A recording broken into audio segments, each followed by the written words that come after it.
कलिकालानले दग्धान् जीवान् स्त्रातुं समुद्यतः राजचन्द्रसुधासिन्धुर्नमस्तस्मै स्मराम्यहम्। समस्तवस्तुमानाय तमोघ्नेमितविद्विषे श्रीमते वर्धमानाय नमो नमितविद्विषे।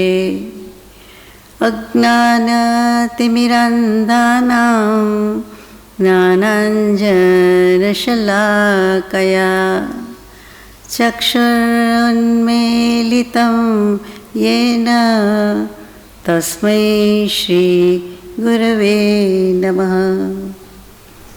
सत्श्रुतने नमस्कार, असीम उपकारी आत्माने नमस्कार, तारक त्रिपुटीने नमस्कार, मावित्रो मुरब्यो मुमुक्षुने नमस्कार, प्रत्येक शुद्धात्म द्रव्यने नमस्कार। परम कृपाळु देव प्रणीत वचनामृतजी पत्रांक 946 अंतर्गत प्रज्ञावबोध पुष्प 12 3 मनोरथ 11 પુષ્પ સુધીની યથાશક્તિ વિચારણા આપણે પૂરી કરી. આજે 12મું પુષ્પ ઇન્દવ છંદમાં લખાયું છે. એ પહેલાં મનોરથ એટલે શું? 3 એટલે તો ખબર છે, 1 2 3. 3નું મહાત્મ્ય અધ્યાત્મ સૃષ્ટિમાં તો બહુ છે, લૌકિક સૃષ્ટિમાં પણ એટલું જ છે. એટલે જ એમ કહેવાય છે શુભ પ્રસંગમાં, માંગલિક પ્રસંગમાં શુકનની વખતે કે 3માં ત્રેખડ પડે, 3માં અપશુકન થાય, 3 વ્યક્તિએ સાથે નહીં જવાનું વગેરે વગેરે. હવે 3 તો સમ્યક દર્શન, સમ્યક જ્ઞાન, સમ્યક ચારિત્ર, રત્નત્રય રૂપી માર્ગ. ખમાસમણા 3 કરવાના, મન વચન કાયના યોગ 3. બીજું પણ 3નો પાર નથી, એટલી બધી વસ્તુ છે. ઓછામાં ઓછી 10 તો જાણીતી છે. તો એ બધું જોતાં 3નું તો મહાત્મ્ય છે. ઇતર દર્શનમાં પણ 3નું મહાત્મ્ય છે. જનોઈમાંય 3 દોરી હોય, ત્રિશૂળ મહાદેવ તો એમાંય 3 હોય, એટલે 3 તો બધે જ છે. એટલે સંસારમાં ત્રેખડ પડે એટલે તરખડ થાય, તોફાન થાય, એટલે પંક્ચર પડે, એટલે એ સંસારમાં પંક્ચર પડે એટલે મોક્ષની વાત કંઈક વિચારે, સંસારથી વિરુદ્ધની વાત વિચારે. એટલા માટે એ ન કરે, એટલા માટે બધાએ કર્યું કે 3માં તો નહીં સારું, 3માં ત્રેખડ પડે.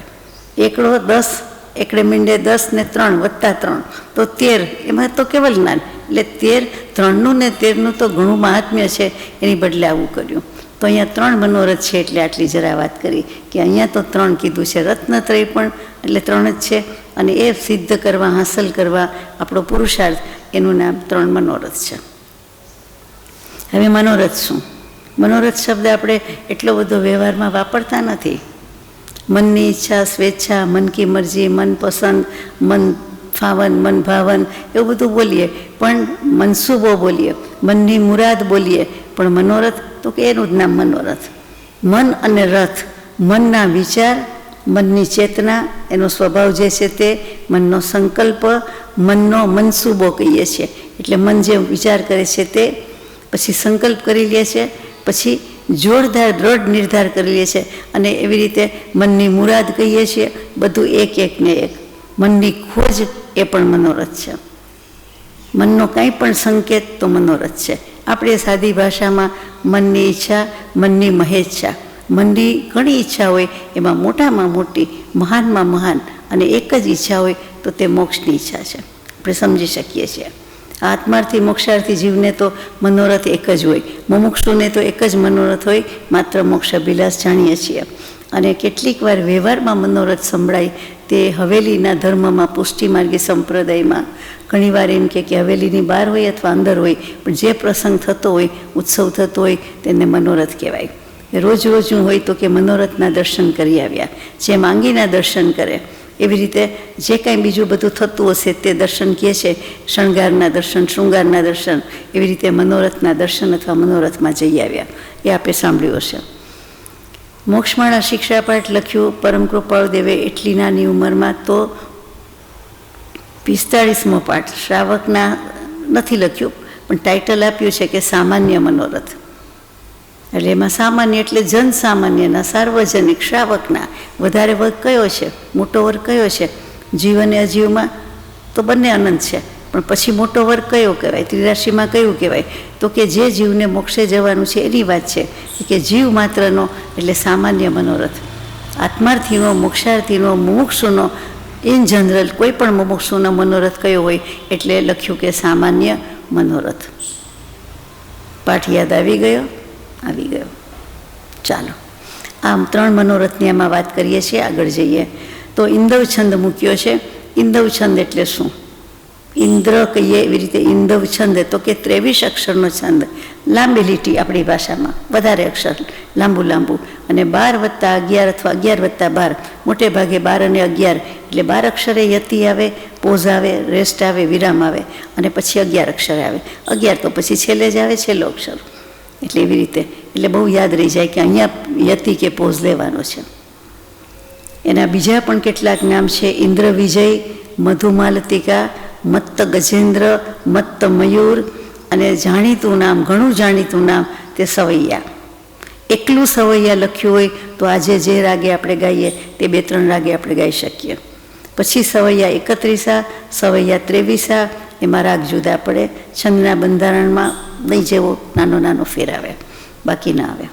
તો આ છંદનું બંધારણ. પછી ગાવાની ઢબ કેવી?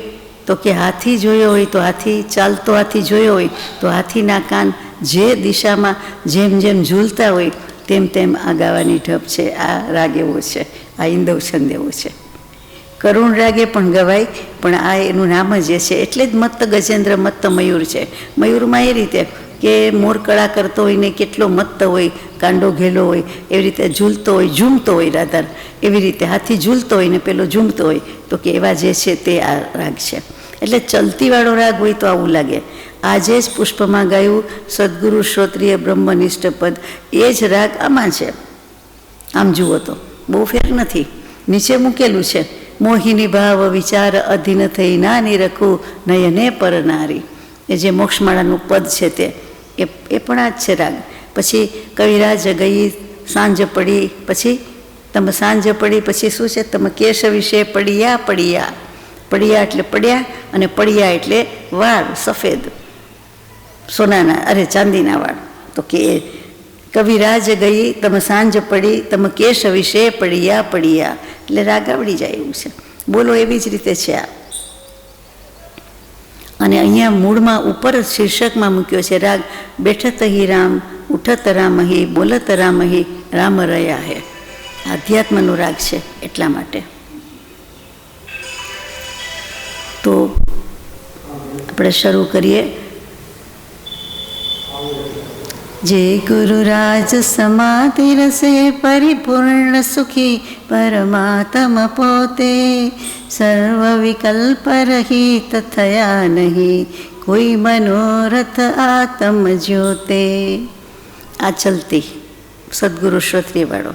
અને પછી આપને એમ થાય કે એવી રીતે જલ્દી જલ્દી થોડું ગાઈ જવાય. તો તે પદમાં પ્રણવી મનથી તજી, સર્વ મનોરથ લૌકિક જે જે, સર્વ વિકલ્પ જવા 3 સેવિશ, શુભ મનોરથ સાધક તે.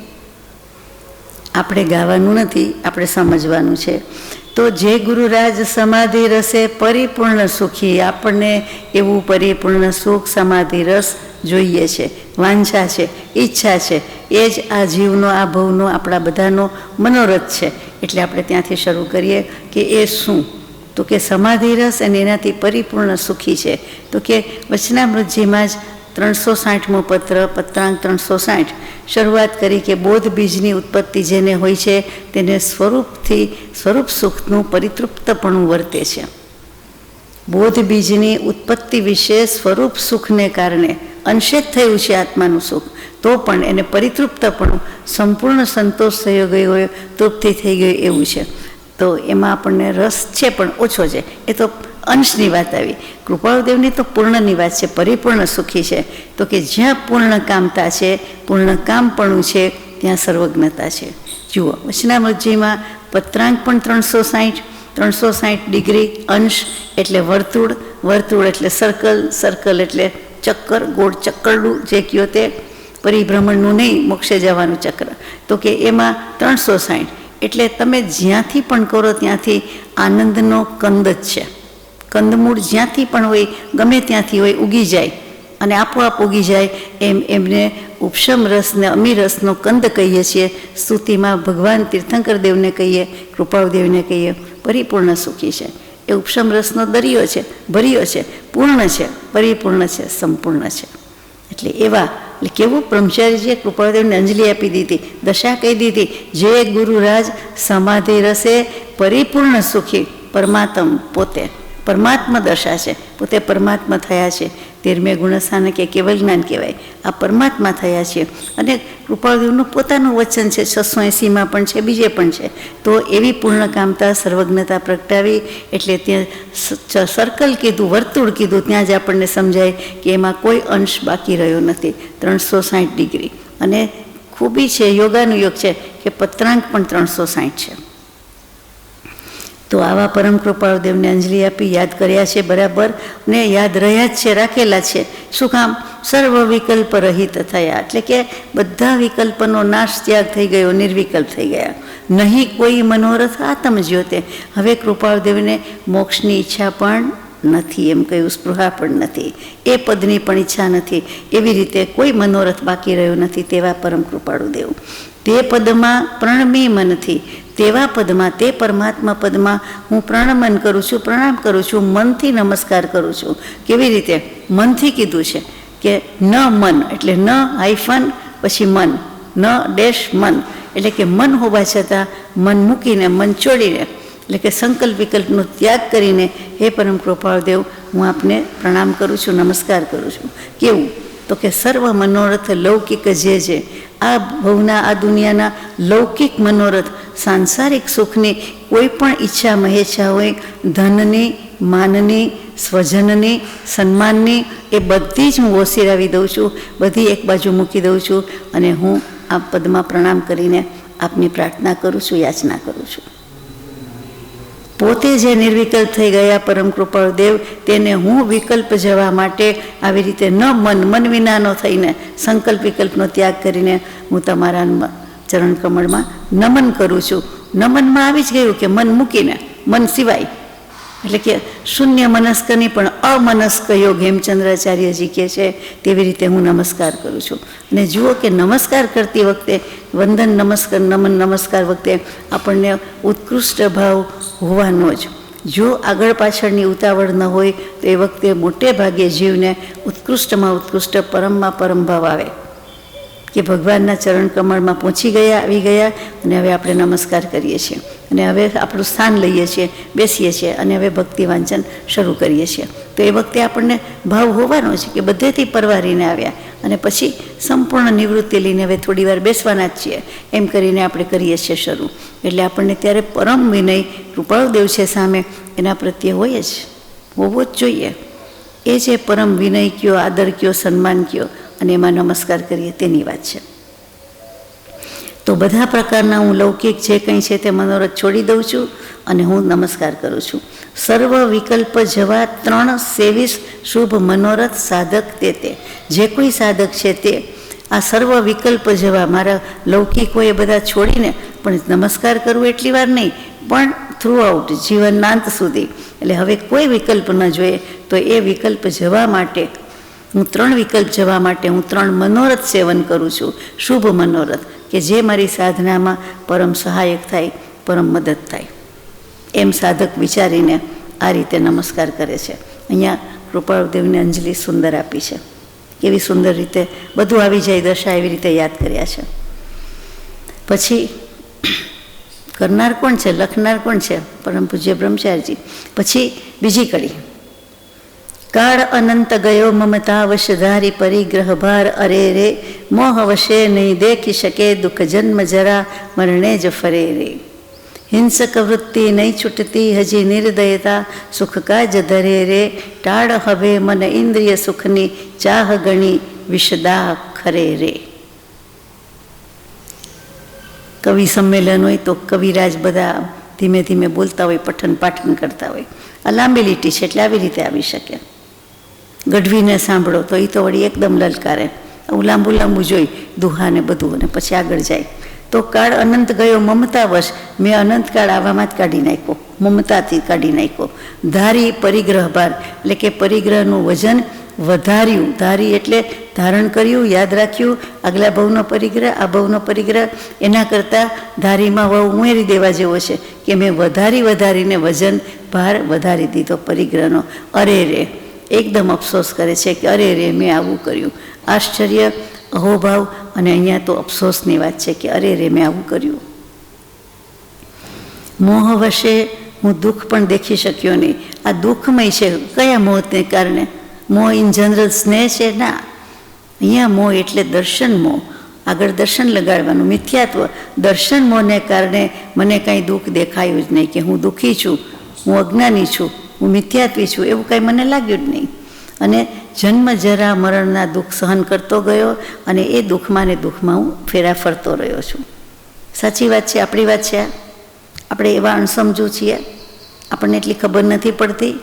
આપણને કૃપાળુદેવે આટલા વખતથી શીખવાડે, આ તારક ત્રિપુટીનો આટલો સદબોધ છે કે આપણે આ દર્શન મોહથી રખડીએ છીએ, તો શું આપણને નથી ખબર? જો સાચી ખબર હોય તો આવેનું કામ ન કરે. તો કે હિંસક વૃત્તિ નહીં છૂટતી હજુ હિંસક વૃત્તિ, છકાઈ જીવની હિંસા, એટલે આરંભ સમારંભ તો હું કર્યા જ કરું છું.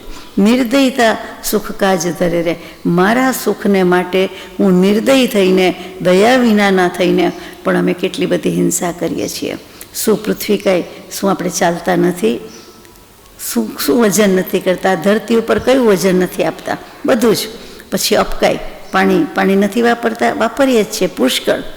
એક પાણીમાં એટલા અસંખ્યાત જીવો હોય તો બીજી તો ક્યાં વાત કરવી?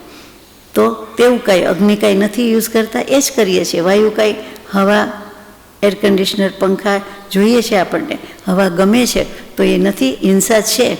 એવી રીતે વનસ્પતિ કાંઈ શું નથી વાપરતા? તો હિંસા છે. ત્રસ કાંઈ, બે ઇન્દ્રિય, તે ઇન્દ્રિય, ચૌરેન્દ્રિય, પંચેન્દ્રિય, એ જીવોને ક્યાંય આપણે કંઈ બાધા પીડામણા કિલામના ઉપજાવતા નથી? ઉપજાવીએ છીએ. ચાલીએ તોય જીવો મરે, બોલીએ તોય મરે. સૂક્ષ્મ જીવો છે, દેખાતાય નથી અને મરતા જ જાય છે. તો દોષ તો કર્યા જ કરીએ છીએ, હિંસા કર્યા જ કરીએ છીએ. એવી રીતે જે દેખાય છે એવા જીવોની પણ હિંસા થઈ જાય છે. એટલી પૂરેપૂરી યત્ના આપણે રાખી શકતા જ નથી, પાળી શકતા જ નથી. એટલે ચાઈને પણ થાય છે, સંકલ્પપૂર્વકની થાય છે, અને વિના સંકલ્પે, કોઈ ઈરાદો નથી તો પણ અનાયાસે પણ થયા જ કરે છે. તો કે એટલા તો નિર્દયતા છે. તો એ સુખના, પોતાના સુખ માટે આવા નિર્દય થઈએ છીએ. ટાળ હવે મન, હવે તું મન આ બધું ટાળી દે, અવોઇડ કર અને જવા દે. ટળ ને ટાળ એટલે છેવટની વાત આવી ગઈ કે કોઈ અહીંયાથી અણગમતી વ્યક્તિ કે વાત હોય તો એમ થાય કે હવે અહીંથી ટળે તો સારું, એટલે કે જાય તો સારું.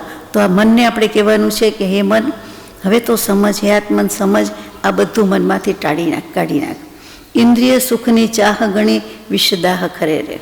અમે આ ઇન્દ્રિય સુખની ચાહનામાં, ઈચ્છામાં ને ઈચ્છામાં આ વિષ જેવી બળતરા, ઝેર પીધું હોય ને જે બધું તૂટું ફૂટું કે શરીરના એક એક અવયવ, એક એક પ્રાણને, લોહીને, જે કહો તે ધાતુને ઉપધાતુ બધી ભંગારની જેમ તૂટી ફૂટી જતી હોય, અને બધું જ કેવું થતું હોય અંદર શરીરમાં, તો કેવી રીતે બળતરા કેવી થાય, કેવો દાહ લાગે, કેવી થાય, આપણને તો અનુભવ નથી. પણ વિષ લીધું હોય, વિષદાહ, વિષયોનું વિષ છે એવી એની બળતરામાં પડ્યા છીએ. પેલું ઝેર ખબર ન હોય તો કંઈ નહીં, પણ ઇન્દ્રિયના વિષયનું ઝેર તો છે જ. એ આપણને દાહ આપે છે, આપણે એમાં સળગી જ રહ્યા છીએ. ભાન નથી, ખબર નથી, ભાન નથી. એટલે જ્ઞાની પુરુષ કહે છે કે આ રીતે આપણે હિંસક છીએ જ, નિર્દય છીએ જ, અને હવે આવા બધા વિષય સુખ કે જે કાંઈ માન્યું છે તેની બળતરામાંથી બહાર આવી જાઓ, બચાવે છે. સત્ય વિશે સુખ શાંતિ વસે નહીં એવી પ્રતીતિ ઉરે દૃઢધારી. સત્ય કસોટી તકે ટકતો નરતે હરિશ્ચંદ્ર સમો વ્રતધારી. સત્યવ્રતી ઉરમાં વસશે નિજ સત્ય સ્વરૂપ સદા સુખકારી. સમ્યક દૃષ્ટિ જ સત્યવ્રતી પરમારથને નિરખે હિતકારી. હવે સત્ય વ્રતની વાત આવી. પહેલું વ્રત મહાવ્રત અહિંસા વ્રત આવી ગયું. ધીમેકથી લઈ ગયા આપણને. અહિંસા મહાવ્રતની પૂરી વાત કરી. આપણા 3 મનોરથ કયા હોય? ક્યારે હું આરંભ પરિગ્રહનો ત્યાગ કરું, ક્યારે હું પંચ મહાવ્રતને ધારણ કરું, અને ક્યારે હું અંત સમયે આલોચના કરું, એટલે કે સંથારો લઉં, સમાધિ મરણ કરું. આ 3 વસ્તુ છે, 3 મનોરથ છે. એટલે આમાં પહેલું મહાવ્રત અહિંસા વ્રતની વાત આવી ગઈ. હવે બીજું સત્ય મહાવ્રત લીધું કે સતમાં જ સુખ શાંતિ વસેલા છે. જે કંઈ છે તે આ જગતનો આધાર સત જ છે, સત્ય જ છે. સત ન હોય તો કાંઈ નથી. એટલે સત્યમાં સુખ છે, શાંતિ છે, એવી પ્રતીતિ ઉર્મા દ્રઢ કરી નથી, તે હવે કરવાની છે. જો આપણને સત્ય જ પરમ સત્ય લાગ્યું હોય તો આપણે એ જ કરવાના. સત્ય વાણી, સત્ય વચન, સત્ય બોલવું એટલું તો થાય. સત્ય કામ કરવું, ખોટું કામ ન કરવું, ખોટી ચોરી ન કરવી, ખોટું બોલવું નહીં, વગેરે વગેરે. તો સત્ય કસોટી ટકતો નરતે હરિશ્ચંદ્ર સમોવ્રતધારી. હરિશ્ચંદ્રની વાત તો આપને ખબર ને, બધા કે સતયુગના હરિશ્ચંદ્ર, પણ શું હરિશ્ચંદ્રની વાર્તા કરવાનું કહે તો આપને તો આવડતી હોય, પણ વિચાર કરવો પડે. બધા પાત્રોય ભૂલી ગયા હોય આપણે. તો કે સતયુગમાં આ કળિયુગ ચાલે છે, પણ સતયુગના હરિશ્ચંદ્ર વખણાય, પછી દ્વાપર યુગમાં કૃષ્ણચંદ્ર વખણાય, આ યુગમાં રાજચંદ્ર વખણાય, અને બીજા કોણ રહી ગયા? રામચંદ્ર. એ તો ત્રેતાયુગમાં આવ્યા. ત્રેતાયુગમાં રામચંદ્ર, દ્વાપર યુગમાં કૃષ્ણચંદ્ર, સતયુગના હરિશ્ચંદ્ર, અને વર્તમાનમાં રાજચંદ્ર. તો હરિશ્ચંદ્રની વાત આજે આવી. તો કે સતયુગમાં થઈ ગયા, અને ત્રિશંકુના પુત્ર હતા. અને કંઈક તમને બધી વાત તો ખબર હશે, એટલે બહુ ટૂંકમાં કહેવાનું છે. તો કે એ વખતે કયા ઋષિ હતા? તો કે વિશ્વામિત્ર. એક વિશ્વામિત્ર અને એક વશિષ્ઠ. પણ આ વાત છે તે વિશ્વામિત્રની છે. વશિષ્ઠ આવું બધું ન કરે, પણ વિશ્વામિત્ર આવું બધું કરતા. તો વિશ્વામિત્ર પરીક્ષા લેવાનું મન થયું, એટલે પરીક્ષા લેવા હરિશ્ચંદ્ર રાજા પાસે બ્રાહ્મણનું રૂપ લઈને આવ્યા, અને એનું રાજપાટ માગ્યું કે બ્રાહ્મણ છો એટલે દાન તો આપવાનું જોઈએ, કંઈ માગવા જ આવ્યા હોય, યાચના જ કરનારા અમે તો ભિક્ષાવૃત્તિથી ચલાવનારા, એટલે તમારું રાજપાટ જ આપી દો, બીજું કંઈ ખપે નહીં. દાનવીર હોય, રાજા હોય, એટલે દાન આપવા બેઠા હોય ત્યારે માગ્યું હોય તે આપી દેવું પડે. એટલે એમણે આપી દીધું. પત્ની તારામતી, પુત્ર રોહિત, એને પહેરેલે કપડે દેશ નિકાલ કર્યા. પોતે રાજપાટ આપી દીધું, એટલે પોતાના પત્ની અને પુત્ર પરિવાર પોતાનો ન કહેવાય, એટલે એ બંનેને રજા આપી. એટલે કે તારામતી દેશ નિકાલ, આઉટ ઓફ ઇન્ડિયા, એમ કંટ્રોલ, દેશની બહાર જ ગયા, સીમા ઓળંગી ગયા. અને પુત્ર દીકરો રોહિત હતો, એને પણ બહાર કાઢી મૂક્યો. પછી કે આટલું કર્યું તો કે હજી મારી દક્ષિણા તો બાકી રહી ગઈ છે. એટલે એની પાસેથી પત્ની, પુત્ર અને પોતાની જાતને પણ વેચી નાખી. એટલો વારો આવ્યો કે હવે પત્ની પુત્રને વેચીને જે પૈસા આવે તે મારી ગુરુ દક્ષિણા. આ તો દાન આપ્યું, ઉપરથી લટકાનું આપણે કહે ને 99+1, એ ઉપરથી શું ફ્રી? શું તો કે આ ફ્રી, તો કે મફતમાં. એમ તો કે પાછી દક્ષિણા તો બાકી જ રહી છે, એટલે આપો. એટલે એને વેચીને એને પણ વેચાવ્યા. પછી પુત્ર રોહિતનું સર્પદંશથી મૃત્યુ થયું એટલે કરાવ્યું. અને પોતે તારામાંથી એને બાળવા બીજું કાંઈ નથી, પાસે કાંઈ નથી, સ્મશાનમાં લઈ જાય છે. તો તે વખતે હરિશ્ચંદ્રની પરીક્ષા પૂરી થઈ, અને દેવોએ જય જયકાર કર્યો, અને પછી દાન જે કરેલું હતું તે પાછું અપાવ્યું. એટલે કે રાજપાટ, પત્ની, પુત્ર બધા પાછા આપ્યા. વાત કરતાં તો 1 મિનિટ જ થઈ, પણ આખું જીવન આવી રીતે પસાર કરવું એ જેવી તેવી વાત નથી. એટલા માટે સત્ય માટે મરી ફીટનારા એ હરિશ્ચંદ્ર એનું નામ આવ્યું. એટલે અહીંયા કહ્યું કે હરિશ્ચંદ્ર રાજા છે એવો કોઈ નર જેવો વ્રતધારી થવાનું છે, બીજો કોઈ થયો નથી. એમ સત્યવ્રતી ઉર્મા વસશે નિજ સત્ય સ્વરૂપ સદા સુખકારી. તો જ આ આત્મા પણ સત સ્વરૂપ છે. ઉત્પાદ વ્યય દ્રવ્ય યુક્તમ સત, એ સત પણ તો જ સુખકારી થશે. મનોરથ સેવીને કરવાનું શું છે? અંતે મોક્ષે જવાનું. આત્મા વડે જ મોક્ષમાં પહોંચાડવાનું છે, એટલું જ કરવાનું છે. તો કે સત્ય હશે તો થશે. સમ્યક દૃષ્ટિ જ સત્યવ્રતિ છે. સાચું બોલવા જેટલું એક કામ પણ આપણાથી થઈ શકતું નથી. આખા દિવસમાં ક્યારેક ને ક્યારેક તો આપણે જૂઠું બોલ્યા જોઈએ. એ ક્યારેક તો બીતા કહું છું, હકીકતમાં તો વિના સંકોચે કહેવા તૈયાર છું કે લગભગ જૂઠું જ બોલતા હોઈએ છીએ. લગભગ આપણે અસ્પષ્ટ બોલીએ, આપણે અડધું બોલીએ, આપણે ગોળ બોલીએ, આપણે બહુ જ ઓછું બોલીએ. કહેવા જેટલું છે, હાથી પતતું હોય તો ડોકાથી પતે તો બોલીએ નહીં કદાચ. એ બધું શું છે આમાં આવે. એટલે એ સત કે અસત, હા એટલે ઘણીવાર આ શેમાં જાય છે, સંમતિમાં કે અસંમતિમાં, હું શેમાં જાય છે, હું કહી દઈએ ઘણીવાર, હું કારું ભણી દઈએ, નથી ખબર પડતી. તો કે એ બધું જ આપણું જૂઠને જૂઠ કહેવાય. અહીંયા તો સીધું લખી દીધું કે સમ્યક દૃષ્ટિ હોય તો જ એ સાચું બોલી શકે છે, નહીં તો સાચું બોલે જ નહીં. પરમાર્થ સત્ય તો એવીને આવે જ નહીં. એમાં એક શાયિક સંકેત સિવાય તો પરમાર્થ સત્ય કોઈથી બોલાતું નથી. બીજા સમ્યક દૃષ્ટિમાં પણ અસત ભાષણનો દોષ આવે, 10 ભેદે દુર્ભાષા ન આવે પણ દોષ તો આવે. પરમાર્થને નિરખે હિતકારી, કેમ કે એ શું કામ સમ્યક દૃષ્ટિને દોષ નથી, જેવો તેવો પણ શું કામ નથી? તો કે પ્રથમ આત્મા જુએ છે, પછી એની પર્યાયમાંથી જે શબ્દો નીકળે છે તે છે. એટલે એના આત્મા યાદ છે પોતાનો, અને સામે આત્મા છે. એટલે કે આત્મદૃષ્ટિથી જ એનું દૃષ્ટિ હોવી જોઈએ, કે નજર હોવી જોઈએ, કે મનમાં હોવી જોઈએ. આંખથી નહીં તો મનથી, પણ ચક્ષુ એના ખુલી ગયા છે, જુદા છે, એટલે પરમાર્થને જ નિરખે છે. એ એવા ભાવથી જ કરે. એને જે ઇલ ઇન્ટેન્શન કહીએ, બદ ઇરાદા ન હોઈ શકે, એ ભાવમાં ન હોઈ શકે, કોઈ કદ ન હોઈ શકે. ચોખ્ખું લખ્યું છે, સમ્યક દૃષ્ટિ જ સત્યવ્રતિ જ આવ્યું, પરમાર્થને નિરખે હિતકારી. એટલા માટે કહેવાય કે એ સાપને દોરડું કહે તો પણ એની વાત સાચી. ક્ષાયિક અગર બીજું, સમ્યક દર્શન છે માટે એનું જ્ઞાન સાચું. અને આપણે સાપને સાપ કહીએ અને દોરડાને દોરડું કહીએ તો એ મિથ્યા દૃષ્ટિને ખોટું કહી દે કે તમારી વાત ખોટી. પહેલાં એ સાપને દોરડું કીધું તો પણ સાચું, કારણ કે એનું જ્ઞાન સમ્યક થયું છે, એની દૃષ્ટિ સાચી છે, એની નજર સાચી છે. બોલો, આપણને સ્વીકારવું અઘરું લાગે છે, જરાક અકારું લાગે છે, પણ વસ્તુ એમ જ છે. આગળ જઈએ. ચોથી ગાથા. ચોરી તજે નહીં ચોરટી વૃત્તિ, અતિ ધન વૈભવ હોય ભલે જો, પારકી થાળી વિશે રસ કલ્પતી જીભ, રસોઈ અનન્ય મળે તો. જો નિજ આત્મ સુખે નહીં તૃપ્ત, ચહે પર ચીજ અનેક પ્રકારે, ગાય હરાઈ સમાન ભમી, પર ક્ષેત્ર વિશે બહુ દુઃખ વધારે. આપણને ચોર કહે, ભગવાન કહે છે એટલે આપણે બોલતા નથી, બાકી કોઈ કહે તો ખરા. આપણે કાંઈ કરતા ન હોય, કોઈ દિવસ કંઈ ચોરી કરી ન હોય, અત્યારે પણ કરતા ન હોય, અને આપણને એમ કહે કે તમે ચોર, તો કેટલું દુઃખ લાગે. પણ જ્ઞાની પુરુષ કહે તો સાંભળી લેવું પડે ને. જ્ઞાની પુરુષની ગાળ પણ ઘીની નાળ સમજવાની, કે આ તો ઘીની ધાર કરી, મને ભાવ્યું, ગમ્યું, ચાલો ચોર છીએ, હવે સુધરી જવું છે.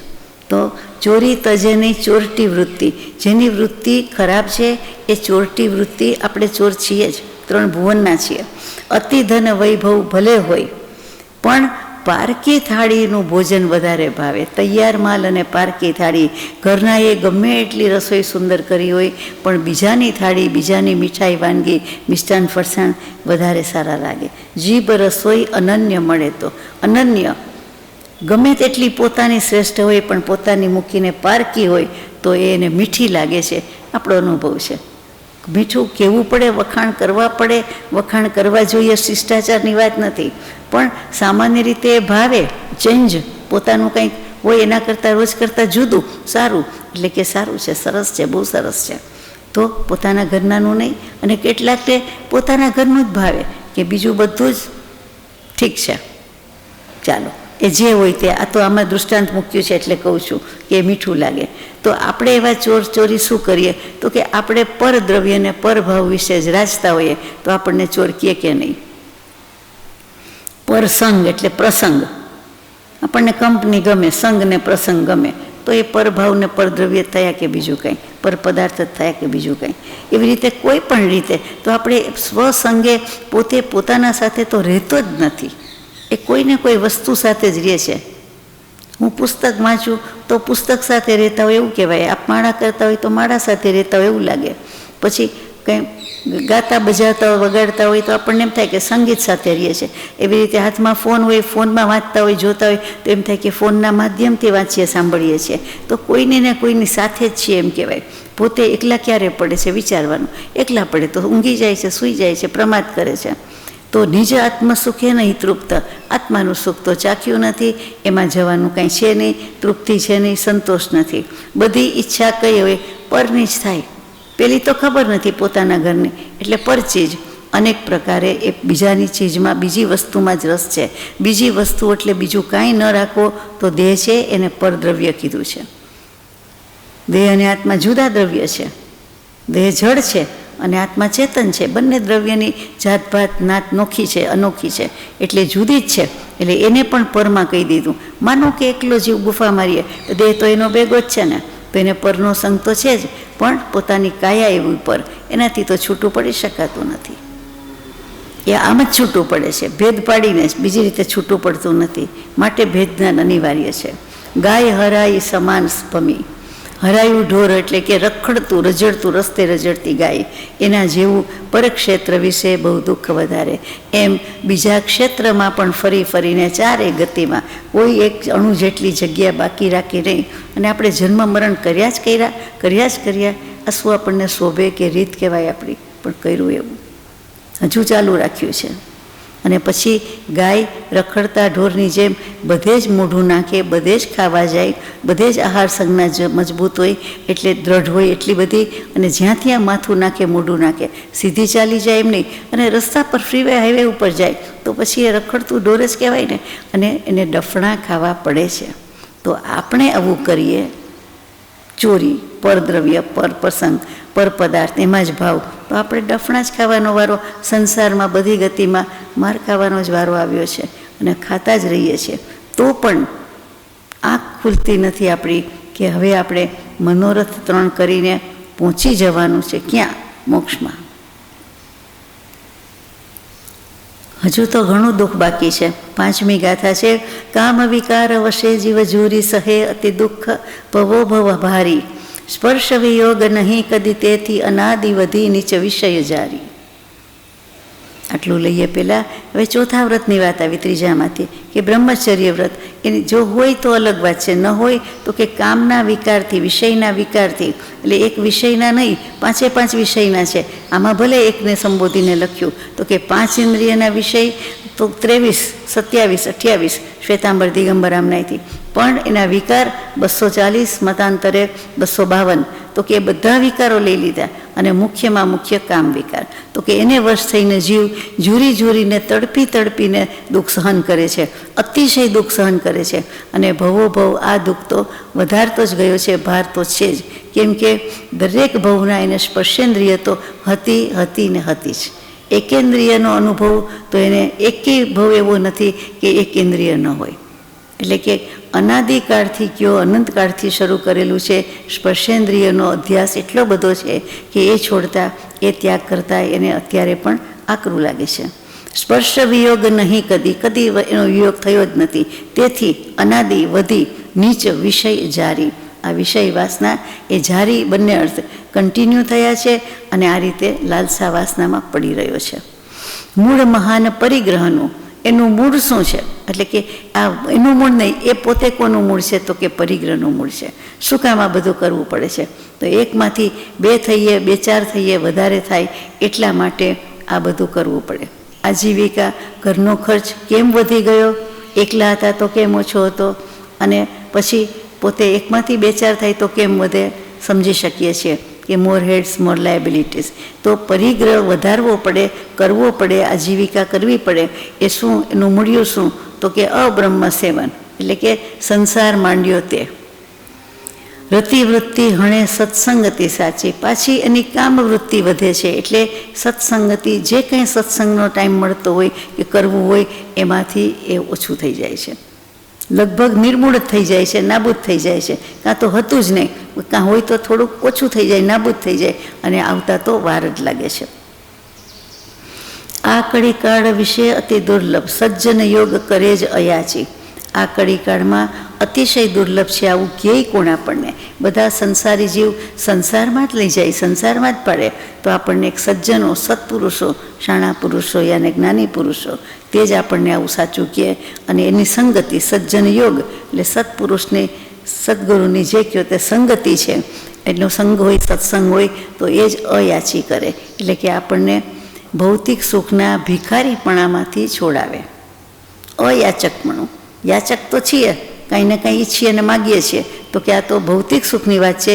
એનું જે યાચકપણું છે, અનંતકાળનું છે, તે અયાચકપણું આપણને લઈ જાય, યાચકપણામાંથી છોડાવી દે, એટલે કે આપણને માગવાનું બંધ કરાવે, ભૌતિક સુખના ભિખારીમાંથી છોડાવે, એ ભિખારી વૃત્તિમાંથી આપણને છોડાવી દે કે હવે વધારે કામ જ શું છે, જોઈએ છે કેટલું ને શું. સાચી વાત છે. નાની પુરુષ થોડું કહે છે લૌકિક સુખ, સાંસારિક સુખ, ભૌતિક સુખ ના જ પાડે છે. કનક કામિની સૂત્રથી બંધાયા 3 લોક, તે તોડી વિરલા બને સ્વાધીન હોય અશોક. પડી મુમુક્ષુના પગે બેડી બે બળવાન, આરંભ પરિગ્રહ જનક છે કનક કામિની માન. એક કનક અરુ કામિની દો મોટી તલવાર, ઉઠ્યો થો જીન ભજન કુ બીચ મેં લિયો માર.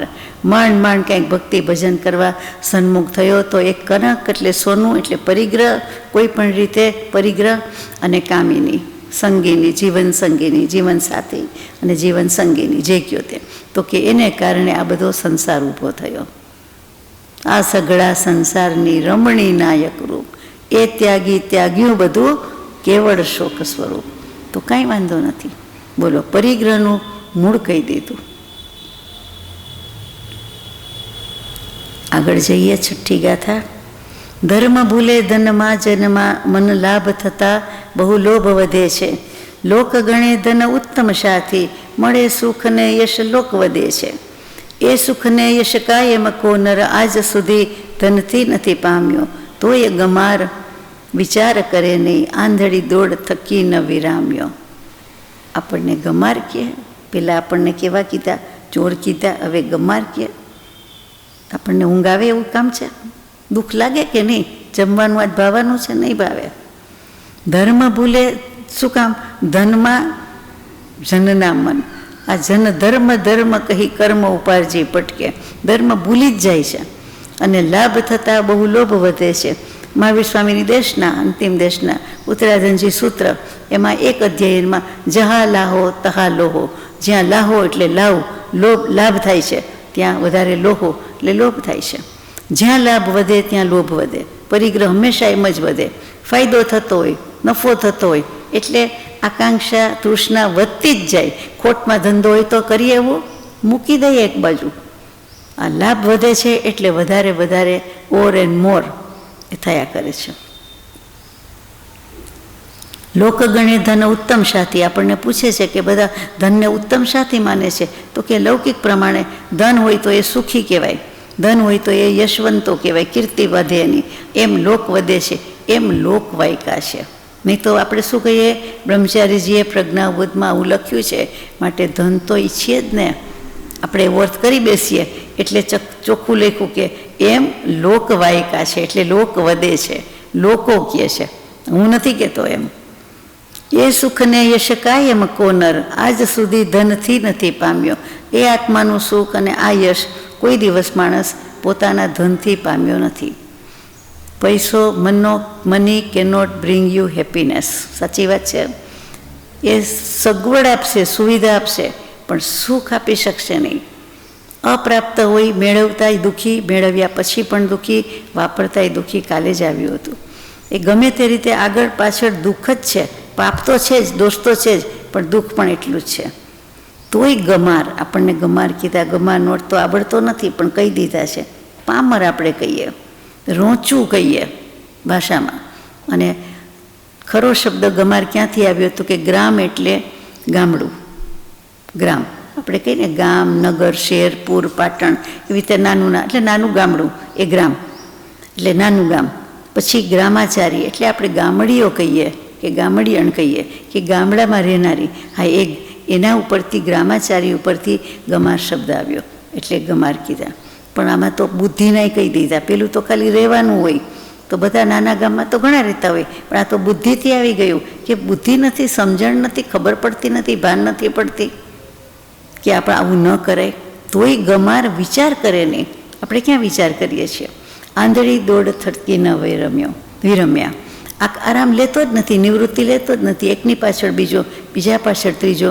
કોઈ પણ બાબત, કોઈ પણ ક્ષેત્રમાં આગળ પાછળ જોયા વિના દોટ જ મૂકી છે. બસ પૈસો પૈસો પૈસો, ધન ધન ધન. એ સિવાય કંઈ જરાય વેલ્યુ જ નથી. કોઈ બીજા મોરલ આટલું ડાઉન ગયું તો બધા કોઈ વેલ્યુ કોઈ બીજા વસ્તુની ધારા ધોરણ જ બદલી નાખ્યા. પૈસો એ જે ક્રાઇટેરિયા થઈ ગયો તો એ ન ચાલે. એ આંધળી દોડ છે, દરેક બાબતમાં છે, પણ આ લક્ષ્મીની પાછળ તો દોટ ઘણી બધી છે. 100 વર્ષ પહેલાં આટલી નહોતી જ. આજીવિકા પૂરતું મળે એટલે સુખ સંતોષ હતો. દરેક જણે પોતાની ક્લાસ સિસ્ટમ સમજી લીધેલી હતી કે આ મોટા માણસો, પૈસાદાર વર્ગ, શ્રીમંત વર્ગ એ આવું વાપરે, એનાથી થોડુંક ઓછું એ આવું વાપરે ને આવી એની જીવનશૈલી હોય. પણ મારી તો આવી જ હોય, અથવા હું આ કેટેગરીમાં આવું છું, અથવા તો આટલું છે તો આપણે એમાં આવીએ, આપણે ગરીબમાં આવીએ, ચાલો આવીએ તો આપણે એ પ્રમાણે રહીએ, આપણે મજૂર વર્ગમાં આવીએ તો આપણે એમ રહીએ, એમ સ્વીકાર હતો. આજે એમ નથી. એને પોસાય છે તો મને નથી પોસાતું, મારે પણ એવું જ જોઈએ. કોઈ જાતનું ઠેકાણું ન હોય, પેટમાં નાખવાને અન્ન ન હોય, આજીવિકાના વાંધા હોય, પણ ખર્ચ કેટલા ગંજાવર કર્યા હોય, સેલફોન કેટલા મોંઘા મોંઘા વાપરે, કોઈને પોસાતું ન હોય એવા બધા વાપરે, તો વિચાર થાય ને. તો આ આપણને લાગુ પડે છે, એ લોકોને વાત નથી કે મને તું ગમાર વિચાર કરતો નથી. એક પદ હતું, બહુ નાનપણમાં સાંભળેલું છે અને એક લીટી જ યાદ છે. મન તું ગમાર થામા, દોષમાં દબાઈ જામા, મિલકત ને દેહ મૂકી પલમાં થશે રવાના. દુનિયા તણો મુસાફિર, આખિર જરૂર જવાનો, મિલકત ને દેહ મૂકી પલમાં થશે રવાના. એક સળી જેટલું પહેરેલું હોય, આપેલું હોય, એ પણ જો કોઈ સાથે લઈ જવા ન દે તો એ સાંભળીને જોઈને આપણને વૈરાગ્ય આવે જ. પહેલાં તો નાનપણમાં ખબર ન હોય કદાચ કે બધું સાથે લઈ જવાતું હશે, પહોંચી જતો હશે આપણો માલ સામાન. હવે તો ખબર છે આપણને, બધાને ખબર છે કે ક્યાંય ઉપર કોઈ પહોંચાતું નથી, લઈ જવાતું નથી, રિઝર્વેશન થતું નથી. નહીંતર તો બધા એના જ બુકિંગમાં પડ્યા હોય કે મારો લગેજ, મારું પાર્સલ પહેલાં લઈ જાઉં. પણ એવું છે નહીં. જવાની જગ્યા તો નક્કી નથી, ખબર નથી, અને ક્યાં મોકલે સામાન. સદેહ તો મોક્ષ થતો નથી. આપણને પૂછે તો કે સદેહે મોક્ષે જવું છે, અરે આપણે 3 મનોરથ સેવાવાળા, આપણી વાત નથી, આ તો આમાં લખ્યું છે, જો વિચાર ન કરે તો ગમાર. આપણે તો વિચાર શક્તિવાળા છીએ, વિચાર કરીએ છીએ, આપણને થોડું ગમાર કીધું છે. આપણે આપણા મનને કહી શકીએ કે તું સમજતું નથી, પણ આપણને કોઈ થોડા કહી જાય કે તમે ગમાર છો. ના, આપણે ગમાર નથી, આપણે પામરેય નથી. આપણને વિચાર શક્તિ કરવાનું આપ્યું છે. આપણને સત્સંગ મળ્યો છે, સત્સંગતિ થઈ છે, કૃપાદેવ મળ્યા છે, વચન પણ મળ્યા છે. આપણે શ્રીમંતમાં શ્રીમંત છીએ. જરાય એવું રાખવું નહીં કે આપણે ગમારને પામરને આવું સાંભળ્યું આજે. ના, આપણે અનંત સુખના સ્વામી છીએ, અને તો જ મનોરથ સેવી શકશું ને. હવે આમ ગમાર પામર કહી દઈએ, આમ ખીચ કર્યું હોય, આપણને માર કર્યું હોય કે આ નથી તે નથી, તો આપણે શું કરી શકવાના? કાંઈ ન કરી શકીએ. કાંઈ બળ કે હિંમત કે પુરુષાર્થ થાય જ નહીં. અને પુરુષાર્થ છે આ તો 3 મનોરથ એટલે 3 પ્રકારના પુરુષાર્થ, અને એને હાંસલ કરવાના છે. એટલે આપ તો થયું તે થયું, ભૂતકાળમાં થયું. હવે ખબર છે એટલે તો ભગવાનની આરાધના કરીએ છીએ કે તમે જે ગુણ પ્રગટાવ્યા એ ગુણ અમને જોઈએ. તમારામાં જે ગુણ છે મારામાં છે, હવે કેવી રીતે પ્રગટાવવું એટલું શીખવાડી દો, એટલે આપણે આગળ જઈએ. ચાલો, 7મી ગાથા. માતા પિતા પ્રિય સ્ત્રી તનુજો, સૌ સ્વાર્થ વિઘાત થતા અરીજાણો, પ્રીતિ ધરો અતિ તેજ પદાર્થ, કરે બહુ બંધન સજ્જન માનો. તે દિન ધન્ય હશે મમ જે દિન બંધન છોડી વસુ વનવાસે, ધ્યાન વિશે નિષ્દીન રહું, નહીં વૃત્તિ ફરે શરીરે જગવાસે. બોલો, માતા પિતાને પણ અહીંયા કેવું કહી દીધું. માતા પિતા આ ભવના માતા પિતા, બાકી તો આત્મા જ ને. કયા ભવે શું હોય કોને ખબર છે. પછી પ્રિય સ્ત્રી, સ્ત્રી આ ભવે, પછી કયા ભવની તો કોઈ વેર નહીં હોય ને ગમે તે હોય. તનુજો, પુત્રો, આ બધા જ સ્વાર્થ વિઘાત, પોતાનો સ્વાર્થ નાશ પામે એટલે અરી જાણો, દુશ્મન જ જાણો. કોઈ ઈચ્છે નહીં, કોઈ માને નહીં, કોઈ બિલીવ ન કરે, સ્વીકાર ન કરે, પણ હકીકત છે નાની પુરુષના મુખેથી છે, નાની પુરુષે લખી દીધું છે. એટલે આપણે કહેવાય છે કે આ બધા પણ સ્વાર્થના સગા જ છે. સ્વજન નથી, આપતજન નથી. અને છે તો કે જુઓ અમે અમારાના હાથે હણાઈ ગયા. જીવનું ભલું કે બુરું આમ કોઈ એક દ્રવ્ય બીજાનું કરી શકે નહીં. દેખીતી રીતે વ્યવહારિક રીતે પણ કોઈ કરતું નથી. એ સ્વાર્થની જ સગાઈ છે. તમે કહેશો કે આપણે શું અહિત ઈચ્છીએ છીએ? ના, અહિત જ છે. વિચાર કરી જોજો. ફરી આપણે બેસીશું, વાત કરશું કે માતા પિતા હોય કે પ્રિય સ્ત્રી કે પુરુષ કે પતિ જે હોય તે, તનુજો એટલે પુત્રો એટલે સંતાનો, એ બધા જ સ્વાર્થનો નાશ થાય એટલે દુશ્મન જ છે. જેટલા વખત સુધી સ્વાર્થ, સુવિધા, સગવડ સચવાય એટલો વખત સુધી પૂજ્ય અને પ્રિય, બાકી નથી. પ્રીતિ ધરો અતિ તેજ પદાર્થ, છતાં એમાં જ આપણે અતિ પ્રીતિ કરીએ એ બહુ બંધન સમા છે. આત્માનું શાસન ગ્રંથ છે એ પણ વૈરાગ્ય પોષક છે. કૃપાળદેવે ભલામણ પણ કરી છે. એમાં પણ ચોખ્ખું આવે, બંધુ બોલ્યા નથી કે બંધન લખ્યું નથી. બંધુ બંધન સમા, બંધુની વ્યાખ્યા છે ભેટ બંધાવે અને ગમે ત્યારે રક્ષણ કરે એ ભાઈ, એ બંધુ નહીં. બાંધવો બની બંધવાડજો એનું નામ નહીં. ત્યાં તો એમ જ આવે બંધુ બંધન સમા. કેટલા શ્લોકમાં એ તો વાત આવે છે. દરેક સ્વજન માટે એ વાત તો આવે છે. તો અહીંયા બધા સ્ત્રીની દુશ્મન એમ કહે તો એ પણ એ જ છે ને, બીજું શું છે? આખી દુનિયામાં બધા જ દુશ્મન છે. તો કે એ બધા એમ માનો, બધું બંધન સમાન છે એમ હે સજ્જનો તમે માનો. હવે મારો દિવસ એ ધન્ય છે કે જે દિવસે આ બધા બંધનને છોડીને હું વનમાં વસું. ઘરમાં નહીં, વનમાં વસું. વાનપ્રસ્થાશ્રમથી વનમાં વસવું જોઈએ 51 વર્ષથી, 55 વર્ષથી. ઘણા વર્ષ સુધી એવું રહ્યું ઘણી જગ્યાએ. 55 વર્ષે તો રિટાયર થાય જ, પણ ઘર છોડી દે, અમુક રીતે છોડી દે. તો હવે વનમાં વસવાની વાત આવી. પછી ધ્યાન વિશે નિષ્દિન રહું, અને હું ધ્યાનમાં જ રહું. કયા ધ્યાનમાં રહું? આત્માના ધ્યાનમાં રહું. એટલીસ્ટ આર્તરૌદ્રમાંથી નીકળું, કોઈને કોઈ રીતે ધર્મ પામવાની ઈચ્છા કરું.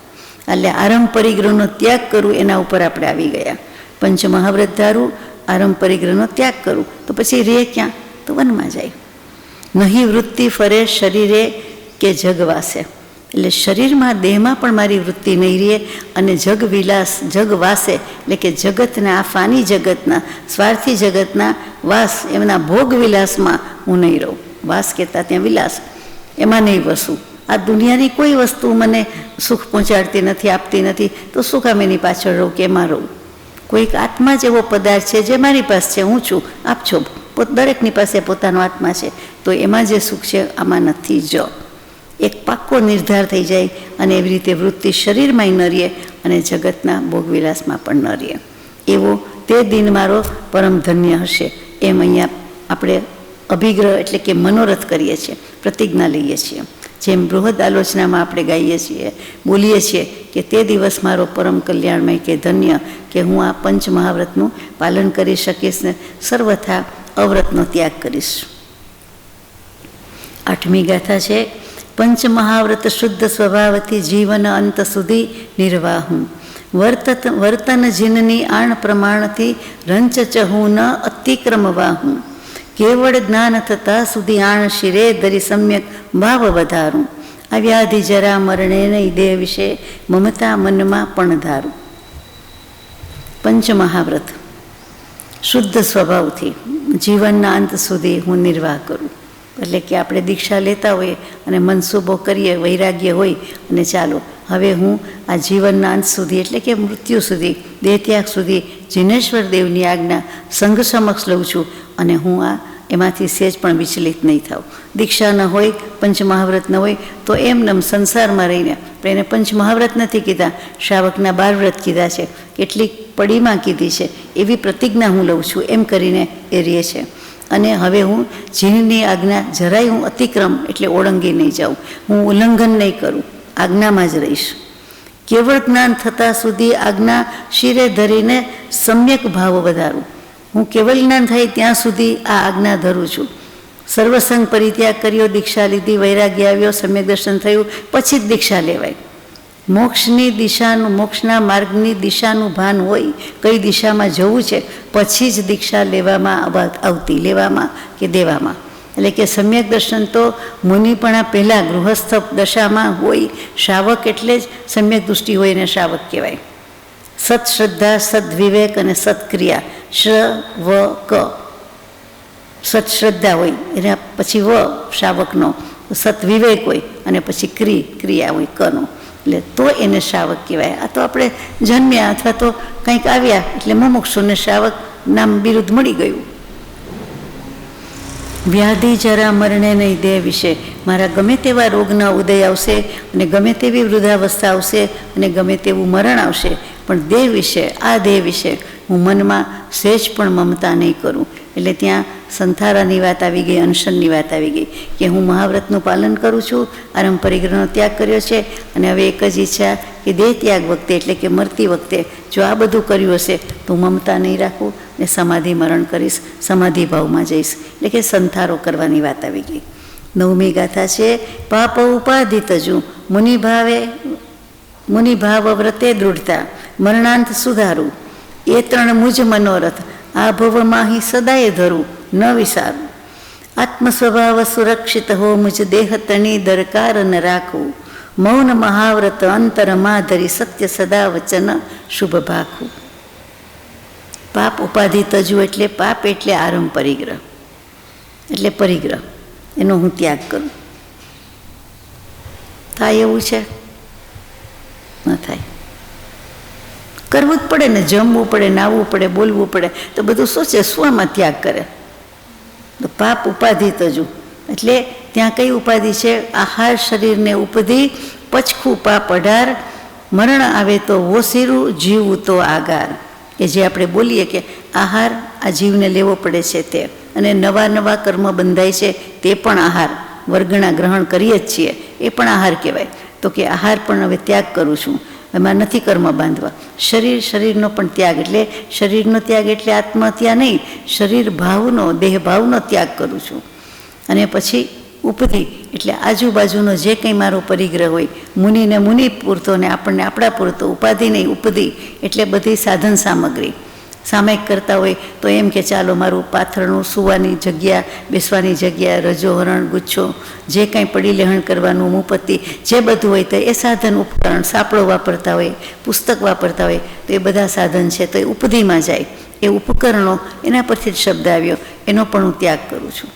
આપણે સંસારમાં હોય તો આપણે જેટલું વાપરતા હોય એટલું, જેટલી જગ્યા રોકીને જે બેડ પર સૂતા હોય અને એના ઉપરનું જે બેડશીટ વગેરે ઓશીકું તો લગભગ રાખીએ જ નહીં ત્યાગ કોઈ તો. એટલે એ જે કાંઈ છે એનો પણ હું ત્યાગ કરું છું. ઓઢવા પાથરવાનો સંસ્તારક સમ્યક પ્રકારે તરી જે તારી દે તે સમાધિ મરણ. તો કે એ હું કરું છું એટલા માટે મેં છોડી દીધું. તો પચખું પાપ 18 અને 18 પાપસ્થાનકનો હું ત્યાગ કરું છું. જો આ રાત્રે અત્યારે સૂઉં છું અને મને મરણ આવી જાય, ઊંઘમાં ને ઊંઘમાં દેહ ત્યાગ થઈ જાય તો હોશી રહું છું તો મારે કંઈ સવાલ નથી. આ ભવના બધા સાથે મિચ્છામિ દુક્કડમ, આ બધાનો ત્યાગ, અને હું વિદાય લઉં છું. રોજ આટલું ભાવના ભાવીને આપણે સૂઈએ. અને જીવવું તો આગાર. આગાર એટલે છૂટ, અપવાદ વાપરવાની છૂટ. જો હું જીવી જાઉં, સવાર પડે જ સુપ્રભાતમ, તો ભક્તિ કરીશ, વાંચન કરીશ અને બધું વાપરીશ વસ્તુ, તો બધી ભગવાન શરત પૂરી કે મેં તો કહ્યું તું હું મરી જાઉં તો આ બધાનો ત્યાગ છે, પહેલેથી જ કહી દીધું હતું કે તો છોડું છું. જીવવું તો આગાર, નહીંતર પ્રતિજ્ઞા ભંગ કહેવાય કે આપણે સંથારો લઈ લીધો, સવારે વાપરવું કેવી રીતે, રહેવું કેવી રીતે, આપણે ત્યાગ કરી દઈએ, હાથ છોડી દઈએ તો. ચાલો, મુનિ ભાવ વ્રતે દૃઢતા. અને મુનિ પણ હોય તો પંચમહાવ્રતમાં પણ બરાબરનો હું ભાવ દૃઢ રાખું. મરણાંત સુધારું, મરણનો અંત એટલે દેહનો અંત, જીવનનો અંત એ સુધારું.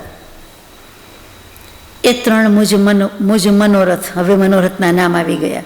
આ ભવમાં હંમેશા હંમેશા માટે ધારણ કરું, ન વિસારું. હું ભૂલી ગયો છું, મેં આવો નિયમ લીધો છે, મેં બાધા લીધી છે, મેં આવી પ્રતિજ્ઞા કરી હતી. ભૂલી જવાય. સ્મૃતિભ્રંશ, મેમરી લોસ આવી જાય તો ભૂલી જ જાય ને. કોમામાં જાય તો ભૂલી ગયા જેવો જ ઘાટ કહેવાય. બીજી કોઈ રીતે ઉપાય નિરુપાયતા જ છે. પણ સામાન્ય ભૂલી જઈએ એ ન ચાલે. લખી રાખવું જોઈએ કે મેં આટલો ત્યાગ કર્યો અથવા મારે આ નથી કરવાનું. પછી ભૂલી જાય થોડું ચાલે. આત્મ સ્વભાવ સુરક્ષિત હો મુજબ. મારો આત્મ સ્વભાવ મારી પાસે સુરક્ષિત છે, રિઝર્વેશન કરેલું છે. આરક્ષિત રિઝર્વ કરેલો છે, રિઝર્વેશન. સુરક્ષિત સેફ, સિક્યોર્ડ મારી પાસે જ છે. દેહતણી દરકાર ન રાખવું, મારી પાસે છે એનું જ ચોકી પેરો ભરવું, મારું ધ્યાન રાખવું, મારા સ્વભાવનું ધ્યાન રાખવું. અર્થાત હું સ્વભાવમાં જ રહું, આત્માની મર્યાદા બહાર જાઉં નહીં, સ્વભાવની બહાર ન જાઉં, એટલે વિભાવ પ્રભાવ ન કરું. અને દેહતણી દરકાર ન રાખવું, દેહ તો છે હજી, તો કે એને કોણ કાળજી રાખે, એની કોણ પરવા કરે, હું નહીં પરવા કરું. મૌન મહાવ્રત અંતરમાં, અને અંતરથી મૌન થઈ ગયા એટલે અંતરવાચા પણ નહીં, મનમાં પણ વિચાર વિકલ્પનો ત્યાગ. અંતરવાચા બહિર્વાચા બંનેનો એક સાથે ત્યાગ. તો બહિર્વાચાનો તો બહુ કર્યો, હવે અંતરવાચાનો પણ કર્યો, અને જીવનભર કરી દીધું, એટલે કે લાઈફ લોંગ, હવે જ્યાં સુધી દેહ છૂટે ત્યાં સુધી. મૌન, મૌન એટલે આત્માનું જાણપણું, એ પણ અર્થ થાય. મૌન સંકિત એ પણ થયું. અને બાહ્ય મન ત્યાગ તો કરી દીધો, બાહ્ય અને અંતર બંને રીતે, પણ એ થોડાક સમય પૂરતો હતો. હવે અનુભવ છેક સુધી લંબાઈ, કેવળ નિજ સ્વભાવનું અખંડ વર્તે જ્ઞાન. જ્યાં સુધી જીવમાં જીવ છે ત્યાં સુધી મારે એ મૌન મહાવ્રત અંતરમાં ધરી દેવાનું. ધરી મૌનતા એમ કહી સહજ સમાધિ માય આવે છે આત્મસિદ્ધિજીમાં આ મૌન. સત્ય સદા વચન શુભ ભાખવું, અને હંમેશા આ સતની જ વાત હોય, એટલે જે કંઈ બોલવું પડે એ પણ કદાચ જેમ જય પ્રભુ કહીએ, કે જય જિનેન્દ્ર કહીએ, કે જય સદગુરુ વંદન કહીએ, કે હા ના કહીએ, તો એ પણ સત્ય જ કહીએ. જ્યાં સુધી પ્રાણ છે ત્યાં સુધી કંઈક બોલવું પડે, હા ના કરવી પડે, તો આ સત્ય એ સદા વચન શુભ ભાખવું, એટલે પ્રશસ્ત વચન અથવા તો સાચું જ બોલવું. પરમાર્થ સત્ય છે, દશા થઈ ગઈ છે તો એ પ્રમાણે. કારણ કે મૂળમાં પરિગ્રહ છોડવાનું શું કામ આવ્યું, તો કે પાઠમાં તો આવી ગયું મોક્ષમાળામાં, કે અન્ય એકાદશ વ્રતને મહાદોષ દે તેવો, એટલે મહાપાપ કીધું. આપણે તો સાંભળ્યું છે, વાંચ્યું છે, ખબર છે.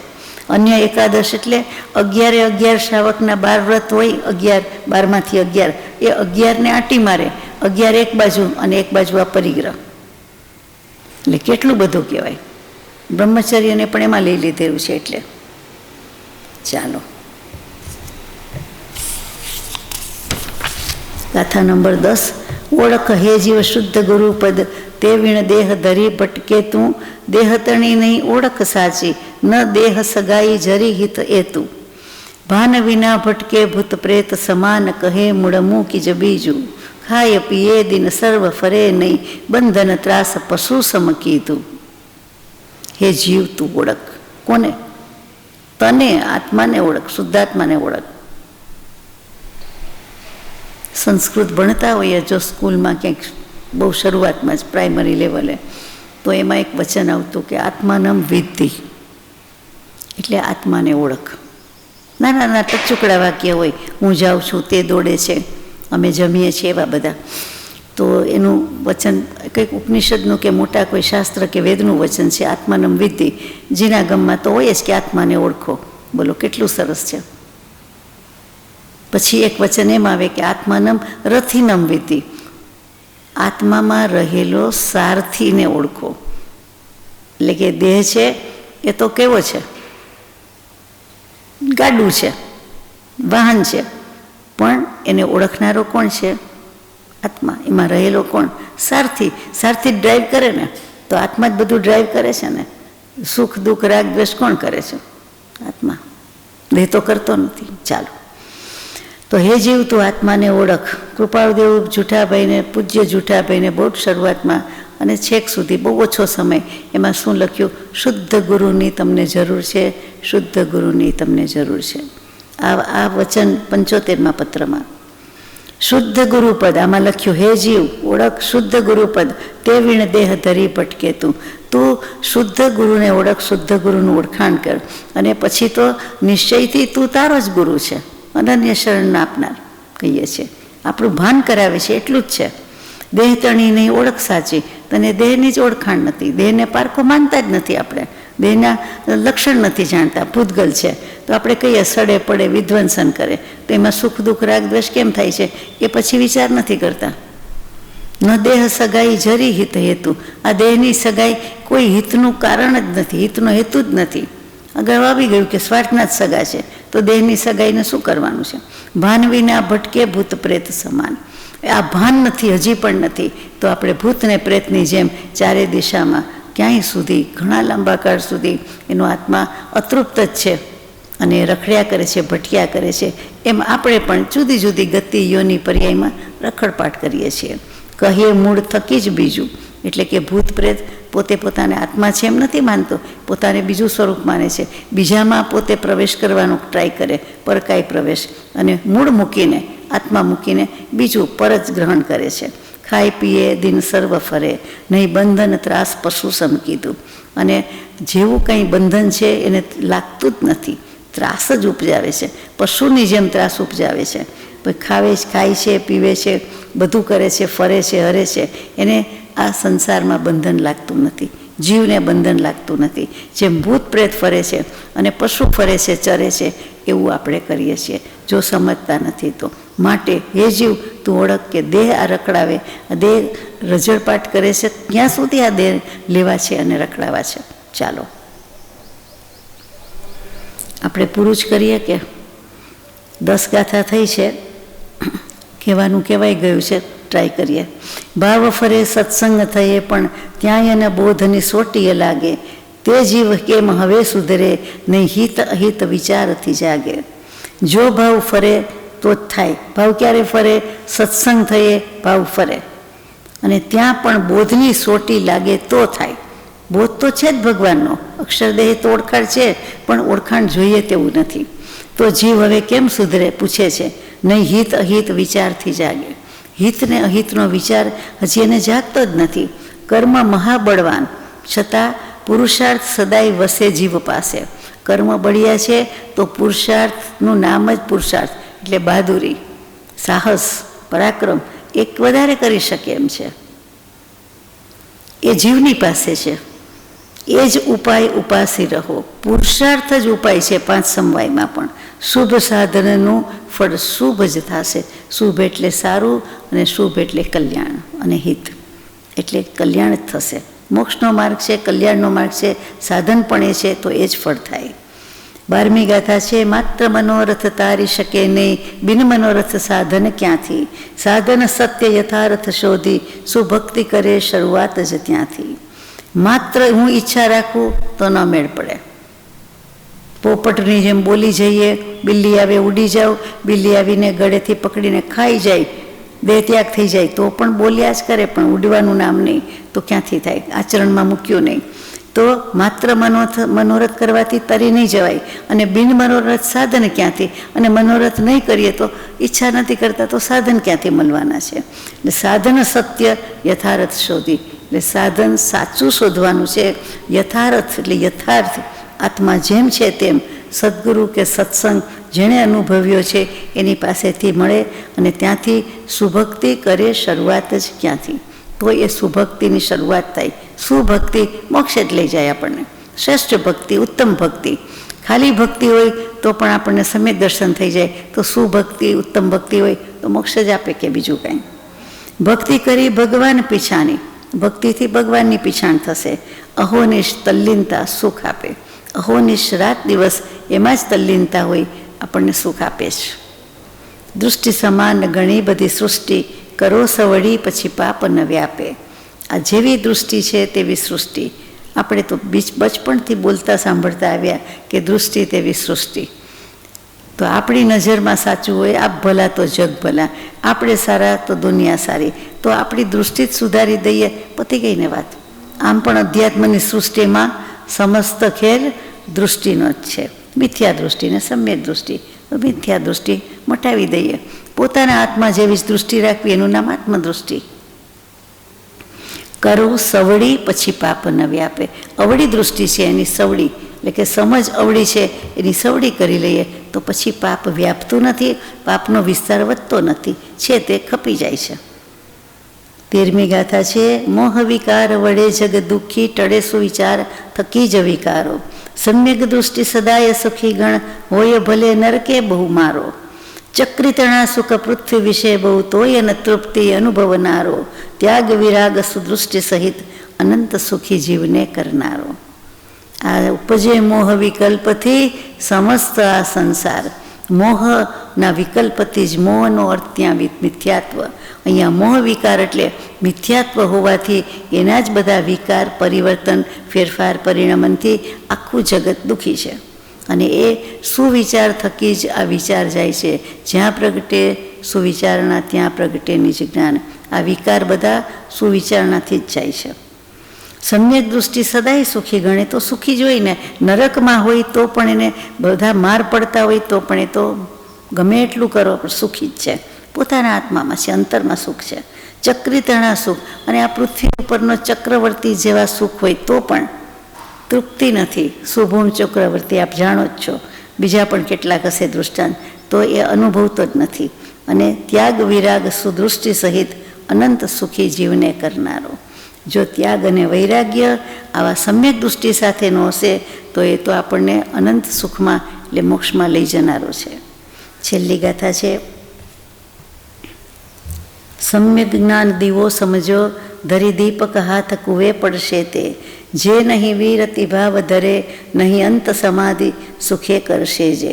મોહતજી લઘુભાવ સજી, ખમી સર્વ ખમાવી મરે જીવતા જે. તેજ સુજાગ્ય મહાજનના, ફરી જન્મ ધરે બને મુક્ત ભવાન તે. મોક્ષે લઈ જાય છે. સમ્યક જ્ઞાન છે એ દીવો સમજો, સાચું જ્ઞાન સમ્યક જ્ઞાન. ધરી દીપક હાથ કુવે પડશે તે. એ હાથમાં દીવો લઈને કુવે પડશે. જે નહીં વિરતિ ભાવ ધરે નહીં. જુઓ આમાં શું કીધું, સમ્યક જ્ઞાન દીવો છે તો પણ દીવો લઈને કૂવામાં પડી જાય તો એને શું કરીએ?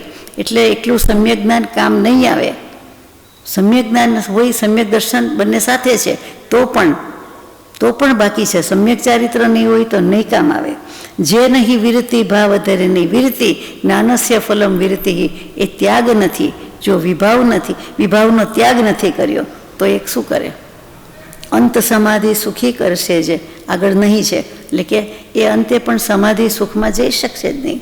મોહ તજો લઘુભાવ સજી, એટલે મોહને તજીએ તો કંઈક તો જોઈએ, પણ આપણે બધું છોડી દઈએ તો આપણે કંઈક પહેરવા જોઈએ ને. તો કે લઘુભાવ સજી, નમ્રતા એ આપણું ભૂષણ, એ આપણું વસ્ત્ર, એ આપણું આભૂષણ. ખમી સર્વ ખમાવી સર્વને, એટલે બધાને પણ ખમાવો અને બધાને ક્ષમા પણ આપો. ક્ષમા માગવી સહેલી પણ આપવી વધારે અઘરી છે. તો કે એ જ કરે તે જ સુજાગ્ય મહાજન, એ જ મોટા પુરુષોએ કર્યું છે. અને સુજાગ્ય અતિશય જાગૃત, શ્રેષ્ઠ રીતે જાગૃત એ મહાજને એવું કર્યું. અને આપણને પણ કીધું દયા, શાંતિ, સમતા, ક્ષમા, સત્ય, ત્યાગ, વૈરાગ્ય હોય મુમુક્ષુ ઘટ વિશે એહ સદાય સુજાગ્ય. તો એ જાગૃત મુમુક્ષુ કહેવાય, મુમુક્ષુના લક્ષણ કહેવાય. અને એ જ મુમુક્ષુ મહાજન, મોટો પુરુષ, મહાપુરુષ, સત્પુરુષ બને છે. ફરી જન્મ ધરતો નથી અને ભવાંત થાય છે. ભવંત નહીં, ભવાંત થાય છે એટલે મોક્ષે જાય છે. ભવનો અંત લાવી દે છે, સંસારનો અંત લાવી દે છે. ભવ એટલે એક ભવ દેહ એમ નહીં, પણ ભવ એટલે સંસાર. અહીંયા પૂજાની ઢાળમાં આપણે ગાતા હોય છે, શ્રદ્ધા જ્ઞાન લયા છે તો પણ નવી જાય પમાયો રે, તો વંધ્ય તરુ ફળ ગમાયો રે. એમ તો કે એ વૃક્ષને ફળ આવે નહીં, નકામું છે. વંધ્યા કહી દીધું, વંધ્ય વૃક્ષ કહી દીધું કે જ્ઞાન અને શ્રદ્ધા લયા હોય તો પણ નવી જાય પમાયો રે, પ્રમાદ નથી જતો. 660માં પત્રમાં કૃપાળદેવે મૂક્યું છે. ઉત્તમ વિજયજી મહારાજનું કે સ્તવન છે એમાંથી લીધેલું હશે કદાચ, અથવા તો નવપતજીની પૂજામાંથી હોય, બેમાં સરખું જ આવે છે. તો કે એ મૂક્યું છે. ટૂંકમાં અને અંતમાં આપને ઉતાવળ લાગશે પણ એવું નથી, કરવાનું કામ છે. ઉતાવળે કરી લેવા જેવું. સમાધિ મરણની જ વાત આવી 3 મનોરથમાં. પણ મનોરથનો સાચો અર્થ કુંદકુંદ ભગવંતે પ્રવચનસાર 92મી ગાથામાં મૂક્યો છે કે સાચો મનોરથ તો આત્મા પોતે જ છે. મનની ઈચ્છા એટલે શું? આત્માની ઈચ્છા.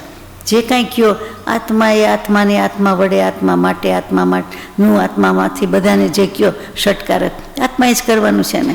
એટલે મનોરથ આત્મા જ છે. શ્લોક છે કે આત્મા સ્વયં ધર્મ હો, એટલે કે પોતે ધર્મરૂપ બને એ જ મારો મનોરથ છે. મારો આત્મા મારા ધર્મરૂપ બને એ જ મનોરથ છે. એટલે કે આત્મા મોક્ષે જાય એ જ મનોરથ છે.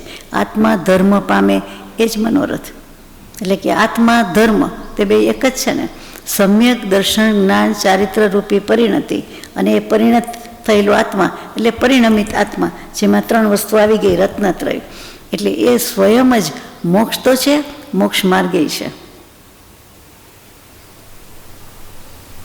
આત્માએ જ આત્માને મોક્ષે લઈ જવાનો છે.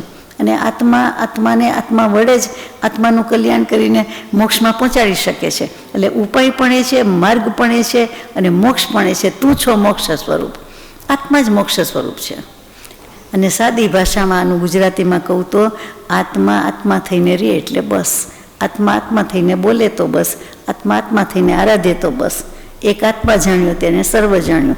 તો 3 મનોરથ એકમાં સમાય છે તે આત્મા. આત્મા છે, શુદ્ધ આત્મા છે, અત્યારે એને વિશેષણ નથી લાગતા. અત્યારે આત્મા વિભાવિક છે, તો મારે એ વિભાવ નીકળી જાય એટલે આત્મા થઈને રહે. શુદ્ધ આત્મા શબ્દ બોલવા માટે, સમજવા માટે છે. આત્મા અત્યારે નથી તો કે એક રીતે નથી, વિભાવ પરિણામન છે એટલે. બાકી આત્મા તો છે જ, તો એ વિભાવનું સ્વભાવ પરિણામન થઈ જાય છે એટલે આત્મા, એટલે મનોરથ છે. એટલે આ 92મી ગાથા બહુ સરસ છે કે આત્મા સ્વયં ધર્મ હો એ જ મનોરથ છે. તો આત્મા પોતે જ ધર્મ સ્વરૂપ છે, મોક્ષ સ્વરૂપ છે, અને આત્મા એ આત્મા થઈને રહેવાનું છે શાશ્વત કાળ માટે. તો અત્યારે આત્મા તો છીએ જ. મનોરથ કરીને પોતે જ પોતાનામાં કરવાનું છે ને. હું કહું કે મારા એક જમણા હાથે પછી 5 આંગળી વડે અથવા તો ચમચી વડે આ શરીર, મારા પેટના શરીરના એક અવયવમાં, જઠરમાં કેટલું જમવાનું રોપ્યું, વાવ્યું, ઉગાડ્યું, ફેંક્યું, નાખ્યું, મૂક્યું, પધરાવ્યું, તો એ શું થયું? હું જમ્યો કે હું જમી એટલું જ કહેવાનું છે ને. આખી વસ્તુ લાંબી કરવાની જરૂર નથી. તો હું આત્મા છું ને, આત્મા થયો રહ્યો અને શાશ્વત કાળમાં મેલમાં રહેવા ગયો, સિદ્ધશિલામાં. પતી ગઈ વાત. કેટલી સહેલી લાગે. તો કુંદ ભગવંતે એટલું કીધું કે વિભાવ પરભાવમાં ન ગયો એટલે સ્વભાવમાં જ રહ્યો, એટલે અહીંયા જ મોક્ષ સ્વરૂપ છે. અને હર હંમેશ એ નિર્વાત કરે, દશા ટકાવે તો મોક્ષ. આટલું સુંદર, સાચું, સત્ય આપણને લાગે પણ છે, પણ લાદવામાં શું વાંધો પડે છે? નથી ગમતું. હજી એ સુખની ગેરંટી લાગતી જ નથી. આપે છે ભગવાન આપણને, વીમો ઉતારે છે, આપણે માનતા નથી. માને તો એમાં જ જઈને રીએ ને કરે ને, શું કામ ન કરે? ચાલો, બધું બહુ કહેવાઈ ગયું. સજાત્મ સ્વરૂપ પરમ ગુરુ.